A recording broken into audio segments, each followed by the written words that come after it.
بسم اللہ الرحمن الرحیم۔ پچھلی گفتگو میں نے تنقید نعت کے نئے تناظر کا ابتدائی تعارف پیش کیا تھا۔ یہ نیا تناظر مابعد لسانیاتی تناظر ہے۔ اس تناظر کی جڑیں مغرب کی تنقیدی روایت میں پیوست ہیں، اس لیے آج کی گفتگو میں اس تنقیدی روایت کے ضروری نکات پیش کروں گا تاکہ نئے تناظر کے حوالے سے گفتگو کا ایک باقاعدہ پس منظر سامنے آ جائے۔ کیتھرین بیلزی نے اپنی کتاب نیو کریٹیکل پریکٹس میں نئے تناظر پر گفتگو کی ابتدا 19ویں صدی کے رومانی نظریہ فن سے کی ہے۔ مغرب کی پوری تنقیدی روایت کا نقطہ کمال 19ویں صدی کا رومانی نظریہ فن ہے۔ اس نظریہ کی جڑیں نشأت ثانیہ کے ہیومنزم میں تلاش کی جا سکتی ہیں۔ انسان ایک مخصوص فطرت کا حامل ہے اور زبان ابلاغ کا ایک ذریعہ ہے۔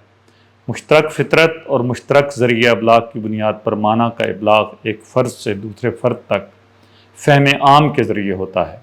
رومانی نظریہ فن کے مطابق فن یا ادب فنکار کی انفرادیت کا اظہار ہوتا ہے۔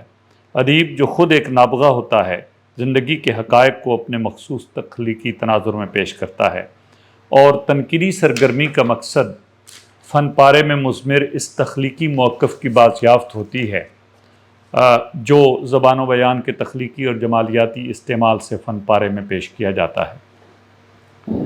اس اعتبار سے فن پارے کے دو اجزاء ہوتے ہیں، وہ حقائق جو فن پارے کا مواد بنتے ہیں، اور وہ موقف جو فنکار یا ادیب اپنی تخلیقی بصیرت سے ان حقائق سے وابستہ کرتا ہے۔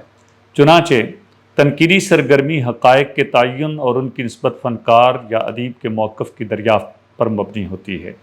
یہ نقطہ نظر تنقیدی سرگرمی کو ایک معمول کا عمل بنا دیتا ہے جس میں قاری یا نقاد فن پارے کو اپنے فہم عمومی سے، جس کی بنیاد مشترک فطرت اور مشترک لسان ہے، جانچتا ہے، یعنی کامن سینس کی بنیاد پر اسے جانچا جاتا ہے۔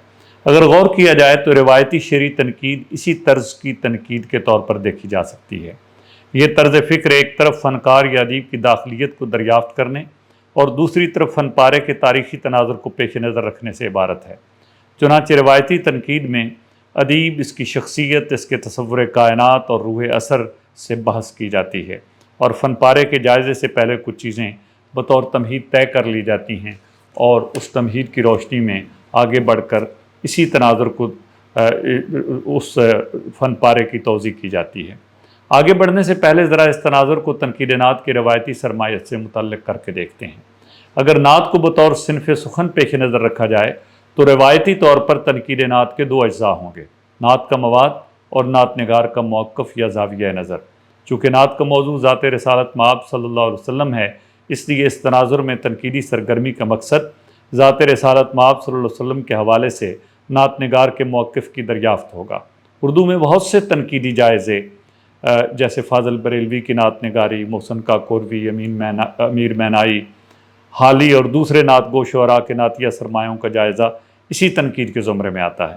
چونکہ فن پارہ ہونے کے اعتبار سے نعت ذات رسالت مآب صلی اللہ علیہ وسلم کے حوالے سے نعت نگار کے جمالیاتی اظہار کی حامل ایک شعری صنف سخن ہے، اس لیے تنقیدی سرگرمی مواد، حیت اور شعریت کو اپنا موضوع بناتی ہے، اور میری رائے میں نعت کی روایتی تنقید کا پورا تناظر ان عناصر کی روشنی میں قائم کیا جا سکتا ہے۔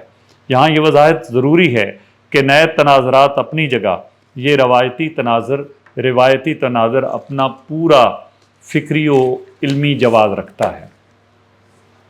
ذرا تفصیل ملاحظہ کیجیے۔ ذات رسالت مآب صلی اللہ علیہ وسلم جو نعت کا موضوع ہے، اس سے نعت نگار کی وابستگی اعتقادی نوعیت کی ہے۔ یہ اعتقادی وابستگی ایک قلبی اور روحانی جہت بھی رکھتی ہے، اور چونکہ دینی موقف کے اعتبار سے ذات رسالت مآب صلی اللہ علیہ وسلم معیار عمل بھی ہے، تو نعت کی دینیاتی جہت کے تین واضح اجزاء سامنے آتے ہیں: عقیدہ، محبت اور اتباع۔ عقیدہ تصور انسان اور تصور رسالت کی فکری توضیح ہے، محبت قلبی وابستگی اور تعظیم و توقیر کا رشتہ ہے، اور اتباع کی جہت سیرت و اسوہ رسالت صلی اللہ علیہ وسلم کے بیان پر مشتمل ہے۔ چونکہ نعت شعر بھی ہے اور اس اعتبار سے جمالیاتی اظہار بھی ہے، تو نعت کی فنی اور جمالیاتی جہت بھی نقاد کے پیش نظر ہوتی ہے۔ یہ گویا جمالیات اور شعریت کی بحث سے متعلق ہے۔ خلاصہ کلام یہ کہ مواد، حیت اور اسلوب کے اعتبار سے تنقید نعت میں تصور رسالت، قلبی و روحانی وابستگی اور جمالیاتی اظہار کے عناصر موضوع بنتے ہیں۔ تنقید نعت کا یہ سرمایہ اپنی جگہ نہایت اہمیت کا حامل ہے، لیکن یہ اپنے جلو میں وہ تمام مباحث اور مسائل لیے ہوئے ہے جو تنقید نعت کے تناظر کو وسیع کرنے اور آگے بڑھانے کا تقاضا کرتے ہیں، اور آنے والی گفتگوؤں میں جب ہم ان نئے تناظرات کی بات کریں گے تو اس کی توضیح ساتھ ساتھ سامنے آتی جائے گی کہ ان کی ضرورت کیوں پیش آئی۔ چنانچہ تنقید کے اس روایتی تناظر سے آگے جا کر مابعد لسانیاتی تنقید کے کچھ عناصر کو تنقید نعت کے ضمن میں بروئے کار لانے کی ضرورت ہے۔ مغرب میں تنقید کا سفر رومانی تصور فن سے گریز کی صورت میں آگے بڑھا۔ رومانی تصور فن میں پہلے ابھی بیان کر چکا ہوں، اور اس کے تناظر میں تنقید نعت کے حوالے سے بھی بات کر چکا ہوں۔ تو اب ہم رومانی تصور فن سے ایک قدم آگے بڑھتے ہیں۔ 20ویں صدی کے آغاز میں جدید لسانیات کی ابتدا نے رومانی تصور فرد اور تصور انسان پر کاری ضرب لگائے۔ جدید لسانیات نے زبان کو ایک غیر جانبدار آلہ اظہار سمجھنے کے بجائے سماجی فکری تناظر میں تخلیق معانی کا سرچشمہ قرار دیا۔ اس موقف نے نئے تنقیدی تصورات کے لیے نقطۂ آغاز کا کام کیا۔ سوسیو کے تصور لسان نے سب سے پہلے تو اس خیال پر کاری ضرب لگائی کہ فنکار کے موقف کو اس کے لسانی استعمالات کے ذریعے جانچا جا سکتا ہے۔ چونکہ سوسیو کا موقف یہ ہے کہ لسان ایک سماجی تشکیل اور ساخت ہے جسے وہ لانگ قرار دیتا ہے، اور الفاظ کے معنی اسی سماجی استعمال کے تناظر میں متعین ہوتے ہیں۔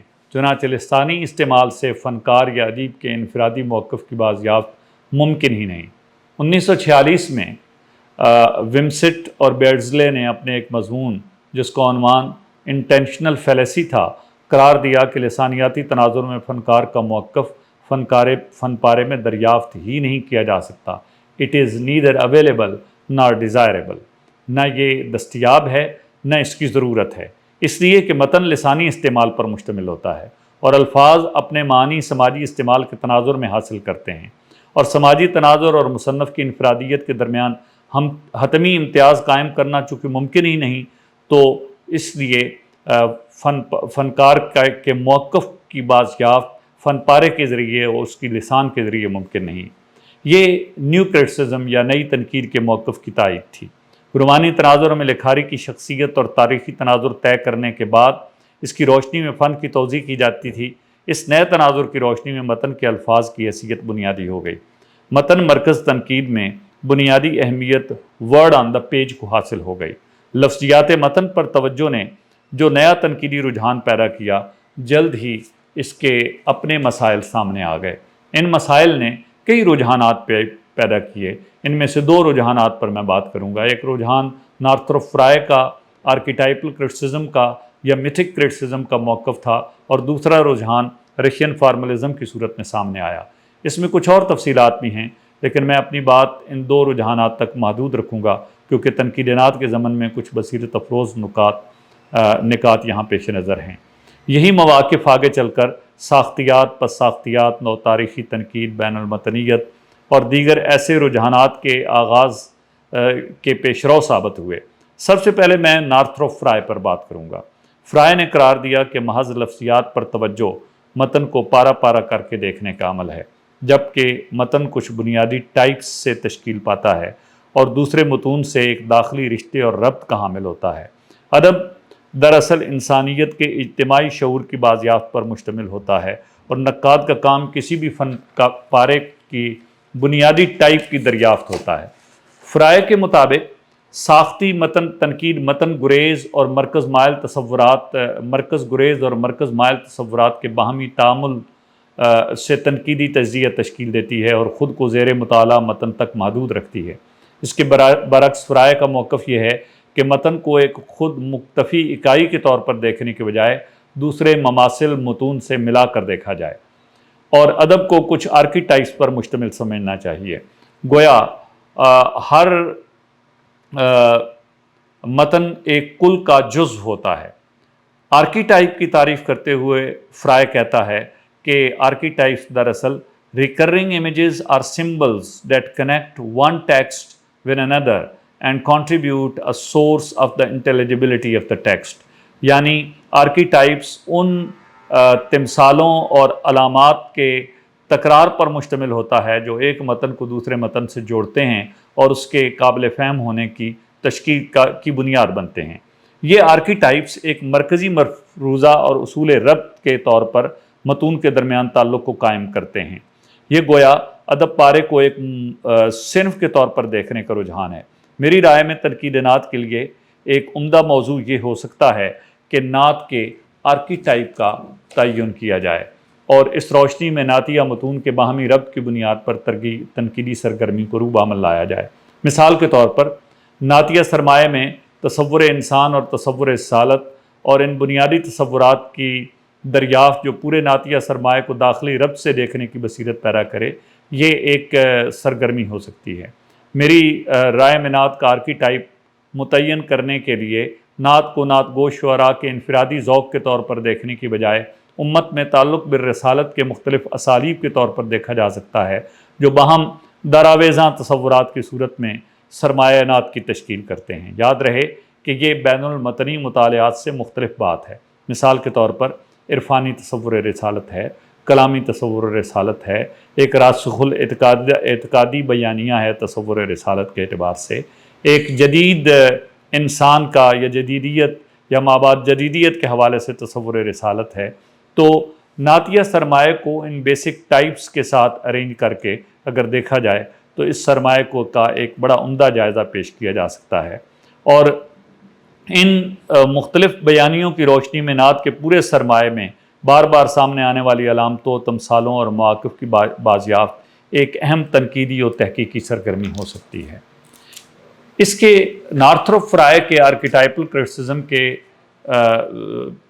پہلو و پہلو ایک دوسرا رجحان رشین فارملزم کی صورت میں سامنے آیا ہے۔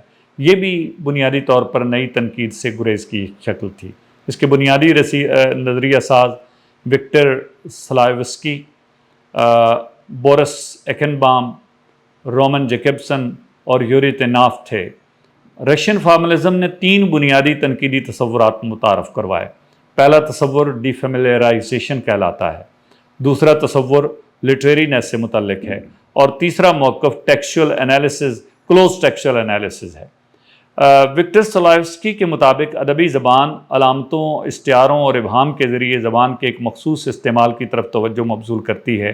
چنانچہ ادب پارہ وہ ہوتا ہے جس میں موضوع سے بڑھ کر اہمیت اسلوب اظہار کی ہوتی ہے، اور یہ مخصوص اسلوب اظہار ہی اس کو عمومی لسانی استعمال سے ممیز کرتا ہے۔ رشین فارملزم نے ادبیت یعنی لٹریرینس کو بھی موضوع بنایا ہے۔ اس سے مراد یہ ہے کہ ادب پارہ اپنی ادبیت کے شعور کو اجاگر کرتا ہے اور اس کے ادبی خصائص کو پیش نظر رکھتے ہوئے ہم کسی متن کی ادبیت کا تعین کر سکتے ہیں۔ یہ اور تیسرا عنصر کلوز ٹیکسچول انالیسز ہے جو کہ تنقید نعت کے ضمن میں نعتیہ متون کی توضیح و تشریح کے لیے کام میں لایا جا سکتا ہے۔ یہ دونوں پہلے عناصر یعنی ڈیفیملیرائزیشن اور لٹریرینس تنقید نعت کے ضمن میں یہ اہمیت رکھتے ہیں کہ تنقیدی سرگرمی کے سامنے ایک بڑا سوال یہ ہے کہ کسی شعری اظہار کو کن شرائط کی بنیاد پر نعت قرار دیا جائے۔ یہ ایک اہم بات ہے۔ بجائے خود یہ بحث کئی مقامات پر سامنے آتی ہے کہ نعت کو نعت بنانے والا عنصر کیا ہے۔ اگر ہم حسن عسکری اور سلیم احمد کے حالی کے حوالے سے مباحث کو پیش نظر رکھیں تو معاصر تنقیدی بیانیوں میں نعت کا ڈیفائنر متعین کرنا ایک اہم تنقیدی سوال بن جاتا ہے۔ میرا ذاتی موقف اس باب میں یہ ہے کہ نعت کا ڈیفائنر تعلق بالرسالت ہے جو متعدد جہتوں پر مشتمل ہو سکتا ہے۔ یہ تعلق اعتقادی بیانیہ کی صورت میں بھی ہو سکتا ہے، یہ محبت و تعظیم اور استغاثہ کا اظہار بھی ہو سکتا ہے، اور یہ بیان سیرت بھی ہو سکتا ہے جس کا مقصد اتباع رسالت کے پہلو کو اجاگر کرنا ہوتا ہے۔ اس کے ساتھ ساتھ نعت ہونے کے لیے شعریت کا عنصر ہونا بھی ضروری ہے۔ یہ شعریت رشین فارملزم کے ڈیفیملیرائزیشن اور لٹریرینس کے تصورات کی روشنی میں متعین کی جا سکتی ہے۔ گویا نعت ہونے کا لفظیات نعت سے بھی تعین ہوتا ہے۔ بہرحال اردو نعت کے نقادوں کے سامنے یہ ایک بڑا سوال ہے کہ وہ نعت کی بطور موضوعی صنف سخن ایسی تعریف متعین کریں جس میں پورے نعتیہ سرمایہ کی شمولیت کی گنجائش بھی ہو اور یہ معمول کی شعری سرگرمی سے ممتاز بھی ہو۔ جدید نعت نگاروں کے ہاں کہیں کہیں ایسا کلام بھی نظر آتا ہے جس کے نعت ہونے کا قرینہ تلاش کرنا پڑتا ہے۔ چنانچہ میری نظر میں اگرچہ رشین فارملزم اب اذکار رفتہ تنقیدی موقف بن چکا ہے، لیکن اس کے بعد مواقف تنقید نعت میں مددگار ثابت ہو سکتے ہیں۔ یہ دو بنیادی پہلو جو تنقید نعت کے اس نئے تناظر کے حوالے سے روایتی تنقید پر مستزاد میں نے پیش کیے ہیں، ایک نارتھروپ فرائے کا آرکیٹائپل کرٹیسزم اور دوسرا رشین فارملزم، یہ دونوں وہ تصورات ہیں جنہوں نے آگے چل کر مختلف ساختیاتی اور پس ساختیاتی مواقف کی شکل اختیار کی، اور انشاءاللہ اگلی گفتگوؤں میں ساختیات اور پس ساختیات کے تناظر میں اور جدیدیت اور ما بعد جدیدیت کے تناظر میں تنقید نعت کے کچھ نئے امکانات کی طرف اشارے کروں گا۔ اس کے ساتھ ساتھ میں انشاءاللہ تنقید نعت کو بین المتنیت کے حوالے سے، نو تاریخیت کے حوالے سے، پس نو آبادیاتی تنقید کے حوالے سے اور نسائی تنقید کے تناظر میں بھی اپنے سامعین کے سامنے پیش کروں گا۔ اللہ رب العزت مجھے اس کی توفیق ارزانی فرمائے اور ہم تنقید نعت کے اس سرمایہ کو جدید تناظرات میں بھی دیکھ سکیں اور روایتی تصورات کا بھی ایک سیر حاصل جائزہ لے سکیں۔ آپ کا بہت شکریہ۔